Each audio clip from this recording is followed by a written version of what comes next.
Hockey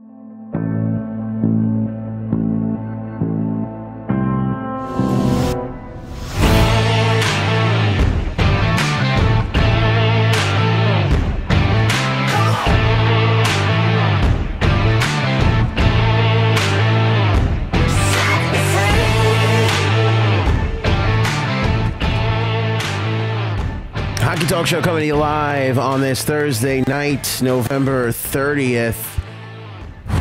What a weird day. Bizarre day. Personally, for your old pal Ant, just one of those, this is not the day that I expected when I woke up this morning. Personally, a weird day. I mean, everybody's okay. Everybody's going to be all right. But just an odd, strange day where you ever have that or something that just takes place in your life and you're just like, I did not see that coming. That was kind of the day that I had today. Really sort of threw everything off its axis. But you know what? We're here. We're talking hockey. Just hung with a couple of close friends. Came out from the city to hang out. And that was really pleasant and nice. Always good to see good friends. So we're here to talk hockey. And that's exactly what we're going to do. And it's actually a big hockey news day. We have a trade. Gary Bettman's famous. We have a trade to announce. I always think of that. Whenever we see a trade, whenever a trade happens in the National Hockey League, little Gary Bettman walks out in my head. Like he walks out in the middle of that stage at the NHL draft. And he says, we have a trade to announce. Something wrong with me, definitely. We have a trade. Devils and Ducks hook up on a really smart hockey trade. Not a salary dump, not a this guy needs to change the scenery and your guy needs to change the scenery, so let's swap them. This was a legit hockey maneuver. Super impressed by the Devils and the Ducks today. Huge, huge bad news for Ranger fans. Ranger fans, your season may have just taken a turn for the worst. Worst thing in the world that can happen to a Ranger fan, Henrik Lundqvist gets hurt. Second worst thing in the world that can happen to a Rangers fan just happened. We'll get into it. Coming up on the Hockey Talk Show. An unexpected retiring, a very quick retiring. And are the Edmonton Oilers super in trouble as well with their latest injury? We'll do all that and more on this episode of the Hockey Talk Show. Of course, the phone number is live if you want to call in at 631-438-1768. 631-438-1768. Phone number is completely live, and you could also reach us on Facebook and YouTube. Drop a comment below if you're watching. Let me know what your favorite hockey team is, or what you want to talk about, or any questions, anything in the description right there on the Facebook and YouTube channels. Also, we've got the Twitter rolling at Hockey Talk Show on Twitter. That's at Hockey Talk Show on Twitter. We've been bouncing around in the schedule here, trying to do 3 o'clock, 6 o'clock. I figured let's try 8:30 to hell with it. Let's see how an 8:30 feels. Let's see how it feels to talk some hockey during the hockey games. And that's what we got going on right now. A couple of games happening as we speak. Kings over the Caps at the end of the second, 3-2. Detroit over Montreal at the end of the first, 1-2. In the first period, Vancouver and Nashville tied at a goose egg. And Vegas and Minnesota also knotted at nothing. Dallas and Chicago in just a little bit. Arizona and Calgary coming up at 9. Toronto and Edmonton also at 9 p.m. And we got a ton of games coming up tomorrow in the National Hockey League. So plenty to check out and enjoy here on this lovely week, the first that will touch into December for tomorrow. Let's go quickly over to the Edmonton Oilers before we dissect this Devils trade, which I did like, and I let you know. If you liked it, let me know in the comments. Stinky news for the Edmonton Oilers. Cam Talbot has been placed on injured reserve. Coach Todd McClellan said Talbot will be out at least 2 weeks. Not a good bit of news for the Edmonton Oilers, especially considering that Cam Talbot essentially needs to carry your team, which he barely has been doing. And now that he has to do that, and he's just starting to find his groove a little bit, now you get the news that, nope, he's actually going to be out for quite some time. Not great stuff for the Edmonton Oilers. Talbot already wasn't having all that great of a season. The Edmonton Oilers are relying on him to get them out of the basement where they are right now, and now he is out with an injury. Talbot was injured in a 6-2 win against the Red Wings on the 22nd. He finished that game, then played in consecutive wins in Boston and against the Coyotes. Coach McClellan said he was sick in Buffalo, missed the start November 24th, and actually in Detroit, he tweaked something up top, but we didn't think anything of it. That day off, change in schedule as far as not playing allowed him to feel better. We came home the other night after the game against Arizona, and he didn't feel good, so we had it looked at, and he's obviously on IR now. We don't think he'll be available for at least 2 weeks, and it could be longer. Tough goings for the Edmonton Oilers. Do you go out and pull a goaltender in just for 2 weeks? It's hard to justify that, man. Vegas sure as hell didn't do it. Vegas stuck by their guns and wound up pulling out some victories in the meantime. Vegas stood with their depth, and they went there. I don't know if Edmonton has the depth, man. I don't know if Edmonton has that depth. I don't like it. You know, again, your ace not doing all that great. You need him back in and healthy to keep going.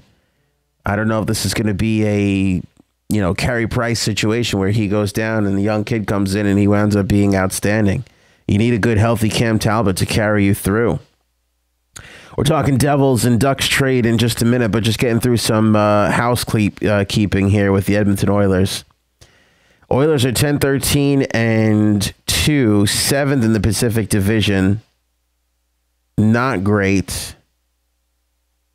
Laurent Brossoit. It's not good, but when I'm a huge hockey fan, when I don't know your name, that's a little bit of an issue.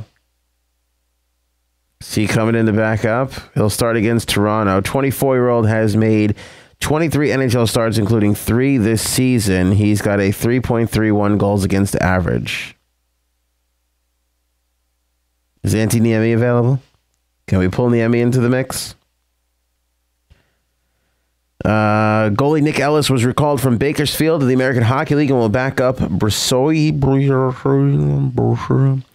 on Thursday. Ellis, 23, is 5-5-1 with a 2.82 goals against average, 9.14 save percentage in 11 games. I don't know if that helps you get to where you got to go if you are the Edmonton Oilers. So trouble for the Edmonton Oilers. Antti Niemi not available. Can't get him. Andrew, see, here's the thing that kills me. Andrew Hammond is available. Andrew Hammond's available. You got goaltenders out there with experience that can come in. Do you want to throw a 6th or 7th pick away just to pick him up and bridge yourself those 2 weeks? On the one hand, you might be thinking to yourself, no, I'll stick with my system. I'll go with my depth and I'll live to survive the 2 weeks. On the other hand, you can fall pretty far in 2 damn weeks. Now, I do think the Edmonton Oilers have something good going for them, and that's the fact that they don't play an awful lot over the next couple of weeks. So they got that going for them, which is nice. Checking on the Edmonton Oilers schedule here for you. I don't know why, but there's huge blocks, I believe, in the Oilers schedule in December. They play tonight. Then they play Saturday against Calgary. Then they're off for 3 days, play Wednesday the 6th against the Flyers, off 2 days, and play on Saturday the 9th against Montreal. What stinks here is Montreal and then a back-to-back with Toronto the very next night. So that's not great. So even if he's supposed to be back around the 8th or 9th, you've got Montreal back-to-back with Toronto on the road. Then on the road again in Columbus, and then you're not home again until Nashville on the 14th of December. Could be trouble for the Edmonton Oilers. We'll wait and see. I'll tell you where we are running into a whole bunch of trouble. Rangers land. Oh, Rangers. Oh, what are we going to do with you guys? 631-438-1768. Ranger fans, the worst, most awful news you can think of. Just Second worst, behind Henrik Lundqvist is injured and never coming back. That would be the absolute worst. Second worst behind that is losing one of your star players, perhaps your star centerman. No, Ant, say it ain't so. Don't put his picture up there. Don't do it to us. Don't switch camera angles. Don't do it. Don't do it. Mika Zibanejad. Out. Injured. Here's the worst part, kids. Indefinitely. Mika Zibanejad out indefinitely with concussion. Alain Vigneault addressed the media earlier today. Zibanejad is going through concussion protocol, and there is no timetable for his return. Vigneault said Zibanejad was injured on a hit by Detroit Red Wings forward Darren Helm during New York's 2-1 overtime win on Friday. Zibanejad played in a 4-3 shootout win against Vancouver on Sunday, took part in the morning skate and warm-up on Tuesday before being scratched for the game against the Florida Panthers at Madison Square Garden. What is it about the National Hockey League this year that injuries are not necessarily nagging, but they're delayed? Have you noticed this? Carey Price, Cam Talbot, there's the injury occurs, they keep going, and then a couple days later they're like, oh wait, I was injured back then. What is going on this year with these injuries? They're delayed. They're like cartoon delayed reactions right now. See, here's Zibanejad, picks up a concussion and then goes on and plays a game and then does a morning skate and then decides, oh yeah, that's right, I got a concussion. It's like that cartoonish delayed effect. Let me see here. Alain Vigneault said, quote, it didn't seem like much, but my understanding is he did talk to the doctors after the game against Detroit, felt fine, was cleared. We had an optional skate the next day. He came in, did off ice, played the next game, felt fine.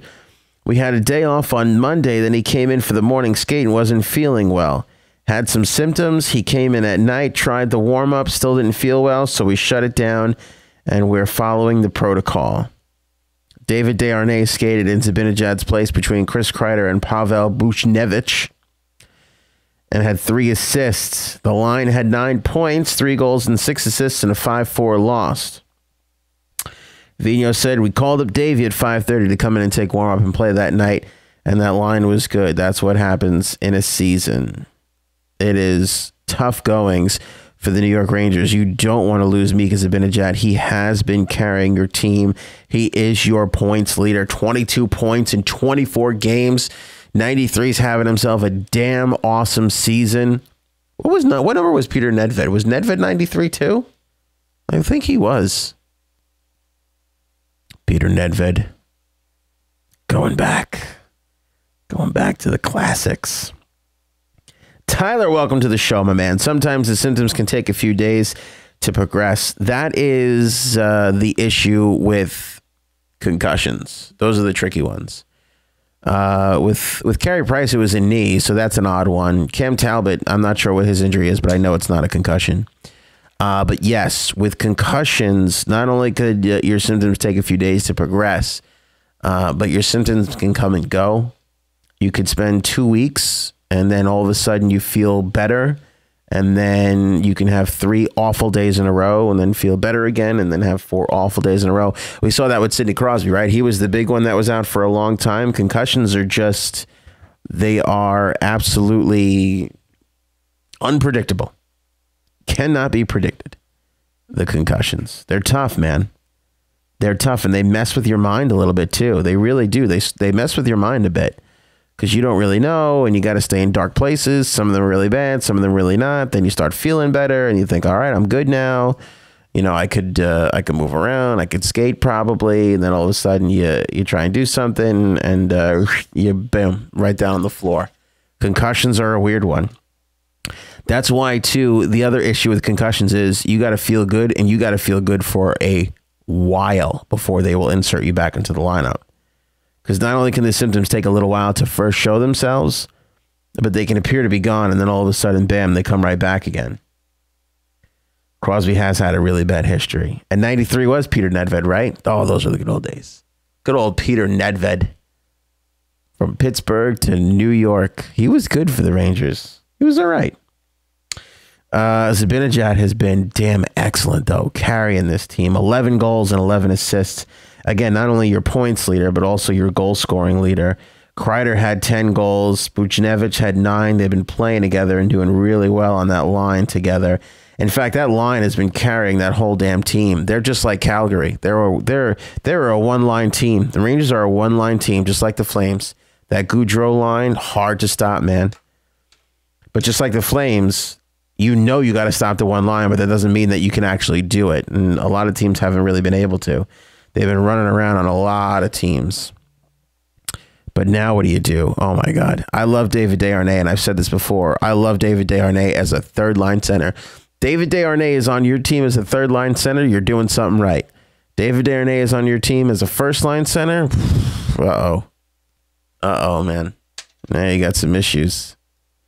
You got some things to worry about. Fleury in Vegas has a really bad concussion. Goalies tend to, because they're always getting slammed into by players. Goalies can be rough. Yeah. Especially in the league now, too, like Grabowski. I don't know what his injury was. It could have been a concussion. It's kind of hard to tell. They don't really tell you anymore. I remember when Grabowski got injured with the Islanders, they thought, well, this is going to be it for Grabowski. And then all of a sudden, when he was drafted by Vegas, he was kind of like, well, I think I can get back in there and play again. And then all of a sudden, like, you never heard from Grabowski again. Somebody got to him, threw him in a van, took him away, put a black thing over his head, threw him in a van. I don't know what happened to him, but you never really heard from him anymore. Was Grabowski a neck injury, or was that it? It's hard that they don't really tell you in the National Hockey League anymore. You kind of just so happen to hear it. You got to just kind of so happen to hear it because they don't come out and disclose injuries. It's not part of their protocol. But what do you do without Zibanejad? I mean, where do you go? Zuccarello's having an okay year, 20 points in 25 games, but most of those are helpers. Shattenkirk's doing great in his first year, which is good. Oh, not a guarantee always, by the way. When a player comes back to their home, a lot of times, getting tickets for mom and dad and nieces and nephews, and then that stuff never tires. I mean, I remember when I was working with the Islanders during my time in the league, you'd have some of these guys and, it was great seeing them at first and mom and dad are there and that's awesome. And aunts and uncles. And then, 2 months in, they're like first grade teachers and third grade skating coaches. Like it just never ends. It just never ends. And it's hard to focus and prep and get yourself into the game. But Shattenkirk's been good for the Rangers so far. But what do you do without Zibanejad? It's a indefinite injury too. He is out indefinitely. Rangers were putting it together. I just don't know. Back to Tyler on the Facebook chat, man. Doing awesome. I love it. Buchnevich is going to be the go-to, in my humble opinion, while Mika is out. And Hayes will have to have a bigger role along with Miller for important draws. It's been often my big criticism of the New York Ranger team and why I don't like the way this team is built. They're built like the Montreal Canadiens on goaltending and great coaching, which is not everything. You need forwards. You need role guys in role positions. What I don't like about this team is JT Miller, Kevin Hayes, Jesper Fast, Jimmy Vesey. These guys, I just named 4 or 5 players. They're all the same player, same type of player. Should be kind of like second line forwards, right? Are they 20 goal scorers, 25 goal scorers? Are they 12 goal scorers? Like, we really don't know. They haven't really proved themselves. They got to find time to find their roles. But for the most part, they're all playing the same exact type of game. It's what I don't like about the team. You don't have, here's my first line center. Here's my first line scoring winger. This guy's my great second line right winger. Here's my fourth line checking guy. Here's my guy that can drop the gloves, but he's going to put 10 goals in for me at the same time. Here's my third line guy. He's going to be awesome on the PK, but he's going to chip in 10 to 15 goals and give me quality. They don't have that. They have a lot of the similar type of player trying to figure out up and down this line, out constantly mixing lines, what it is exactly that they have. And all the while, you know, you've got your big time star in Rick Nash, whose stock is just fading. It's not a great look for the team. It's not a team that's built that wins Stanley Cup finals. You know, teams like this, who don't have a lot of depth also, aren't built to go far in the playoffs. They're built to maybe eke their way into the wild card positions and then hope that your outstanding world-class goaltender gets you to the promised land. You know? I mean, I know the Rangers never had big stars like the Penguins. Look, not every team does. A lot of teams do. You got your Caves and Tane. You got your Matthews and Nylander now. They're emerging. You know, Gaudreau and that 1-2 combination in Calgary. The Sedin twins were the original 1-2 combination. You know, Pittsburgh's got a 1-2-3 combination with Kessel in the mix there. But you need that. You need that to win in the league these days. You really do. You can't rely on goaltending alone, because that's what we saw. If Henrik is a little off, or Carey Price is a little off, or one of them gets hurt, your season's down the toilet. It's not the way to build a team. It's not how you have a successful campaign in the National Hockey League. You know, the Rangers need to be built better. They need to be built a lot better. But now without Zibanejad, I don't know what they can do. And I don't know where they can find the help. You know, because it sounds nice to have guys in your lineup step up. But if you could have guys in your lineup step up at will, then why aren't they doing that in normal cases? Why isn't Kevin Hayes scoring more normally now? Because Zibanejad's getting all his time? I don't think so. Because he still is getting a hell of a lot of time. You know, he really is. They just have too much of the same type of player for my liking. And injuries are all over the place. Let's talk about the Ducks. I mean, the Ducks, they are injury prone like crazy. That's why they swung this deal today. I was so surprised to see this trade. I was so surprised. Sami Vatanen has been on the trade block for so long that I forgot he was there. I just forgot. I honestly forgot he was there. It's like that, you know, bag of clothes you put in the garage that you're going to bring to Goodwill. And then all of a sudden it's 4 years later and you're like, oh, yeah. I forgot about that. I should get that over there. Sad thing about the way the world is today, there's a lot of tragedies going on. Like, so you're like, I'm going to donate that to the Sandy victims. Then you're like, I'll just donate it to the Houston victims. So, you know, I mean, it's like, you know, it's unfortunate, but it's true, you know, it's true. But that's what happens. You just kind of forget. We should talk about the Cracknell trade. That is a thing, right? That's not, but is that going to solve anybody's problems? I don't know. Let me bring up the deal here.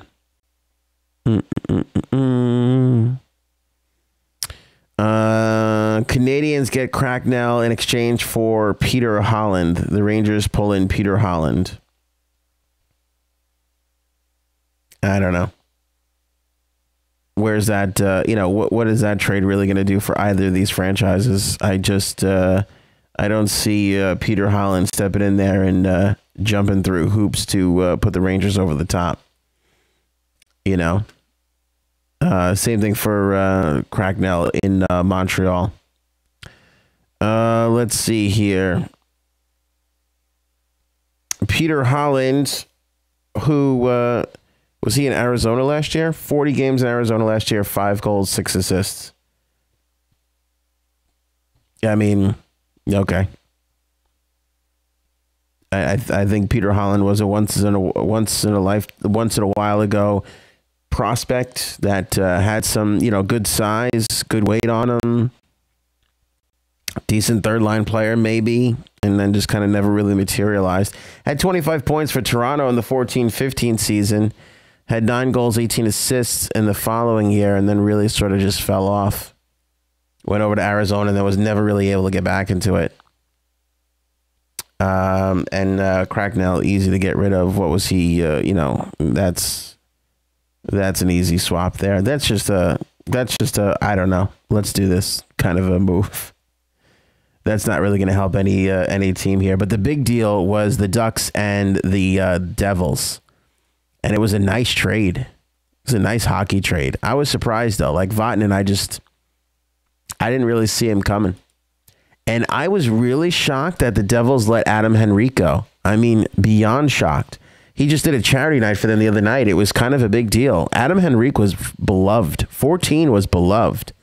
Alternate captain on the team. I don't know what happened. I think he just kind of fell out of favor over there with the Devils. Now, it's a good move. You get a solid puck-moving defenseman. I mean, again, these guys do not grow on trees. Puck-moving defensemen do not grow on trees. So when you have a chance to pick one up, you better damn well go out there and get it. You better damn well go out there and get it. But I think it was a situation where they just, Taylor Hall has come in, Nico Hischier's drafted. This Gibbons is just playing uncharacteristically well. Jasper Bratt is doing really good, 15 points in 24 games. Kyle Palmieri, just 13 games into the season. He was injured. He's back now, 9 points there. So he hops back into the mix and starts rolling. Drew Stafford, not a killer year, but doing fairly all right. I just think, I don't know if he fell out of favor or couldn't really find his place on this team, but I am shocked because for years, Adam Henrique was a core integral part of this franchise for the New Jersey Devils. As the Devils sort of aged out of their older players, as some of the older guys were retiring, 26 hangs it up, as these guys who were really super leftovers from the Cup years there in the Devils organization, the new crop that sort of started emerging, Adam Henrique was one of those guys. And now he finds himself in an Anaheim Ducks uniform, and I am just thoroughly shocked. It's a great hockey trade from the standpoint of the Ducks really need forwards and depth forwards, and the Devils have plenty, and the Devils could use some help on the back end moving the puck, especially with Mirko Mueller on the injured list here.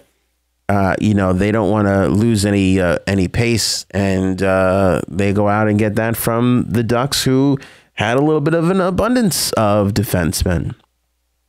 Eddie chiming in on YouTube. How you doing, my man? New Jersey won this trade.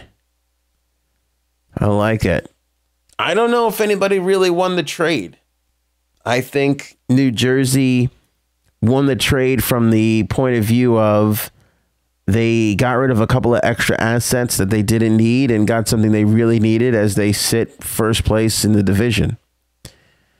Whereas Anaheim got this and they're looking to be a little bit more mobile in the standings. They need to move up a bit. It's going to be tougher for Adam Henrique to justify Anaheim winning this when Anaheim is third from the bottom in the West. You know what I'm saying? But Anaheim has just been decimated with injuries. Now, Henrique is a good move for them, too, because he can contribute offensively, right?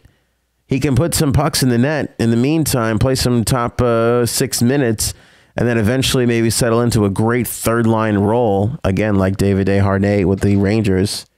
Good third-line player, but he was bouncing around that third line with the Devils, and I don't know if he was liking it all that much. It seemed like he had just kind of lost his way a bit.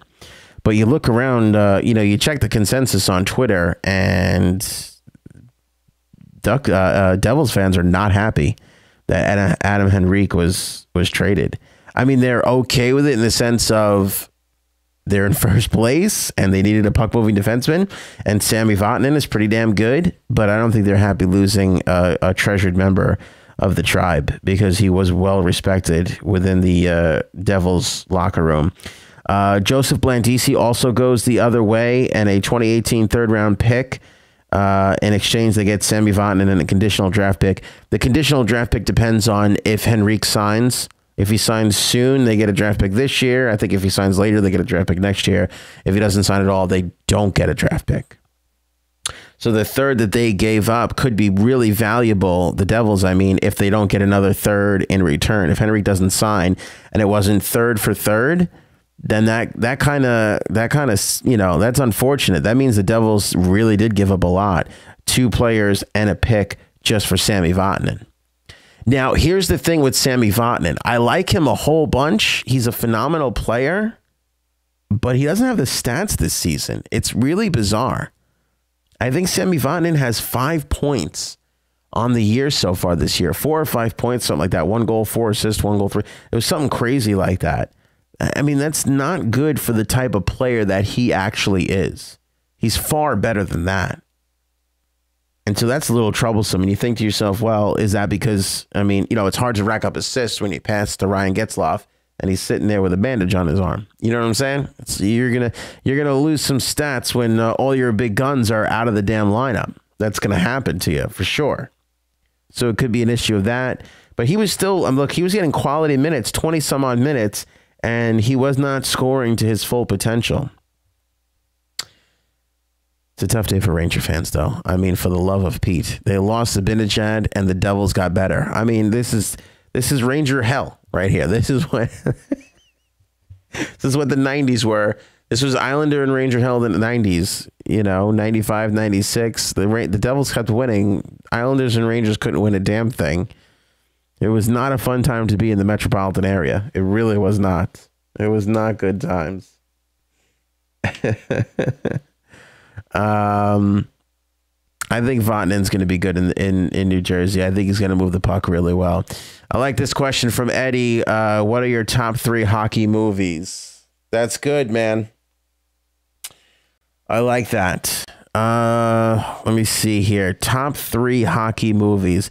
Let me know in the comments section. What's your top 3 hockey movies? I want to know what yours are. Top 3 hockey movies. Slapshot, right?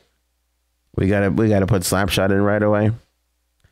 I love Slapshot.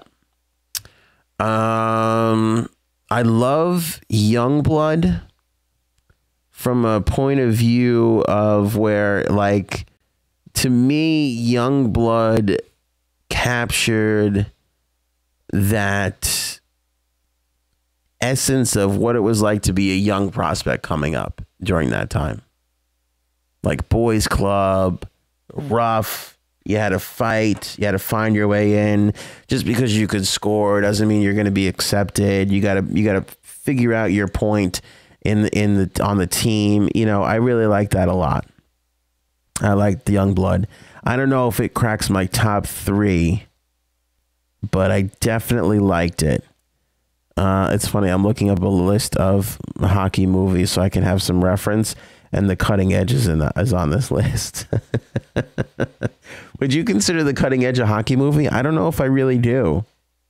I mean, the dude in it was a hockey player who turned a figure skater. I'm not going to lie to you. I'm embarrassed to admit I won't turn off The Cutting Edge if it's on TV. I will watch it. I do like the part where the guy trips a lot and she yells out Topic. I think that's hilarious. But I don't know if I would necessarily consider that a hockey movie. Boy, this list gets really thin once you start getting down towards the bottom of it. The Rhino Brothers? Go figure? I mean, I don't even know. National Lampoon's Pucked? They got some documentaries on here. I want to pull all the documentaries off. I'm thinking about hockey movies. Paul Peach, Goon is hilarious. Idol of the Crowds, 1937, starring John Wayne. I've never heard of that. Is that a real thing? Are you making that up, Eddie V? You making that up to make me look stupid? I have never heard of John Wayne in a hockey movie. Could that be a thing? I'd have to really think about this. Slapshot's phenomenal. Goon was pretty good. I enjoyed Youngblood. I hate to say it, but you got to throw the Mighty Ducks in there. I mean, cheesy as all hell, so stupid, but got so many people hooked onto hockey. I mean, so many people. We were talking about that when we were talking about jerseys yesterday, right? The Mighty Ducks movies just brought a ton of people into hockey. Mystery Alaska was okay. I gotta say, here's one that doesn't really get thrown around all that much. Miracle was phenomenal. Miracle was super, super good. I was with the Islanders at the time that Miracle was coming out, and I remember just the entire league being excited. Like, the whole league was excited. The actors were coming by. They were constantly stopping in. The thing was, it was in New York, all right, so I worked for the Islanders, and it's New York. So they would have the actors running around from Madison Square Garden, the Devils, and the Islanders, because not only were they doing the home broadcast, but they were also doing the visiting team broadcast. So a couple of times during this week where they were in New York to do press, they were coming in and doing the visiting team's broadcast so they can then spread the word. And they were giving out posters at the games and all that kind of stuff. The league was just super behind Miracle. I just thought it was really well done. Obviously, it's one of the great stories in hockey, the story of the 1980 Olympic team, but also just the way that was shot. Out of all these movies that we're talking about, Slapshot, Youngblood, out of all these movies, I don't know if there's a more well-shot movie than Miracle, because that really puts you in that, just the action. It's so fast. That camera is moving so fast on that ice. You get to feel the speed. That's the beautiful part about hockey. You can watch 1,000 games. You can never fully grasp the essence of how amazing these players are, how fast and big they are, unless you're there watching it for yourself. At one point or another, if you've never seen a National Hockey League game from the boards, you have to do it. It's not the best seat in the house, center ice, middle section. That's the best seat in the house to watch a hockey game, I feel. But at one point or another, you've got to sit on the boards and watch a game. You got to be in there, be on it. And Miracle puts you in that game. Just the way they shot that, how fast things turn and change, and pucks moving in one direction and switches to the other, and all of a sudden this guy comes off the bench, scores a goal. It's just, you're in the action. It's so fast, and it's so damn good. It's so damn good. I don't know if there's a better movie shot hockey-wise than Miracle. The Rocket. I got to see The Rocket. I've seen it. I've seen the trailers and stuff, but I've never really gotten into it. The question I think to ask Eddie V is, what's the greatest hockey movie sequel? Now we're talking. Now we're dissecting the stuff. Is it Slapshot 2? Is it D2? The Mighty Ducks Return? You know what I'm saying? Which one is it? Is it Goon 2, The Last of the Enforcers? Or was that Goon 3? I don't know. I lost track with the Goons. If you notice about hockey movies, they always go in threes. They never seem to be able to just double down. They always got to make it a trilogy. Have you known that? Mighty Ducks was a trilogy. Slapshot eventually became a trilogy. And I think Goon is a trilogy. I'm pretty sure. I don't know. We may have to dedicate a whole entire show to just talking about hockey movies. That might have to be the thing one day. Hey, it was an awesome day in the National Hockey League today. We had a big time trade. Henrique and Blandisi going with the third round pick from Jersey to the Anaheim Ducks. The trade improves both teams. Super exciting to see where that goes. The season for the New York Rangers got interesting, losing Mika Zibanejad. Who steps up for the New York Rangers? Let me know in the comments below who you think is going to be the guy, because they never had a first line center. Mika Zibanejad was playing above his head at center for the Rangers here. He really was. I mean, he was, he's a phenomenal second line center. Again, this team is amazing. If you have Zibanejad at 2, Desharnais at 3, Buchnevich and Kreider and maybe Miller and VC and Hayes on a fourth line role. Like, if everybody moves down a smidge, this team is amazing. They just need that top tier, which Rick Nash was not doing. And much to my chagrin, because I love him a lot, Matt Zuccarello not having a great year. I know 20 points in 25 games seems like you're having a good year, but 4 goals for him is not great. And losing Zibanejad is a big deal. I also want to bring this up too really quickly because it's sad, and I liked his game a lot. He was one of these tough, fierce guys. Derek Dorsett has retired. It's comes as a little bit of a surprise. He's been forced to retire. In fact, that's how everybody was informed with the press release today. Dorsett was forced to retire from the game. Jim Benning announced, general manager of the Vancouver Canucks. 30 years old. He had cervical spine fusion surgery in December of 2016. After playing in 14 games, he was medically cleared to play this season. He had 9 points in 20 games. However, the latest evaluation of his neck revealed a cervical disc herniation adjacent to and separate from his previous fusion, according to Dr. Robert Watkins. Dorsett said, "I'm devastated by the news. It will take a long time for this to truly sink in. As hard as it was to hear, Dr. Watkins' diagnosis is definitive. There is no gray area, and it gives me clarity to move forward. I have a young, healthy family and a long life of opportunities ahead of me. Hockey taught me a lot, and it will help me be successful in whatever I choose to do in the future." Certainly sad to see Derek Dorsett have to step away from the game, but everybody has to do it at one point or another. So he deserves a little bit of a hat tip for us tonight, and that's exactly what we're going to do. What do the Edmonton Oilers do without Cam Talbot? Not a lot of games in the next 2 weeks, but he's going to be out. Do they have to go out and shore up that position? A lot of teams have a lot of needs, and I think we're going to start to see a lot of trades. American Thanksgiving is sort of that time period where it's like, okay, I evaluate my team. What do I have? Where can I go? What can I do to improve? And already we've seen some pretty big deals, right? We've seen some pretty big deals. A 3-way deal for Matt Duchene, Henrique Blandisi for Vatanen. What else is in store for us? I think we're in for a year with record trades. I think we're going to see a lot of trades because you have a lot of teams that are underachieving and not doing well and need to make something happen. So I think you're going to start to see a lot more players being thrown around. And that makes for an exciting hockey talk show. All right, back tomorrow. It's another little weird day for me. I got a lot of things moving around personally. I feel like we're going to be in that anywhere from 3 to 6 o'clock range. I'd love to get on before the games start. Let me know what you think about doing this as the games are going on. Am I wrecking this by talking hockey with you while some of you guys are trying to watch the game? Let me know in the comments section below. Of course, you could always drop a comment on Facebook, YouTube, or Twitter at Hockey Talk Show. Great talk with you guys. Thanks so much for the comments. Keep them going. Remember to share the page, rate and review if you're listening on the podcast. Like and share on Facebook. Hit that like button. Smash that like button, right? Is that what they say on YouTube? Smash that like button. They like saying that.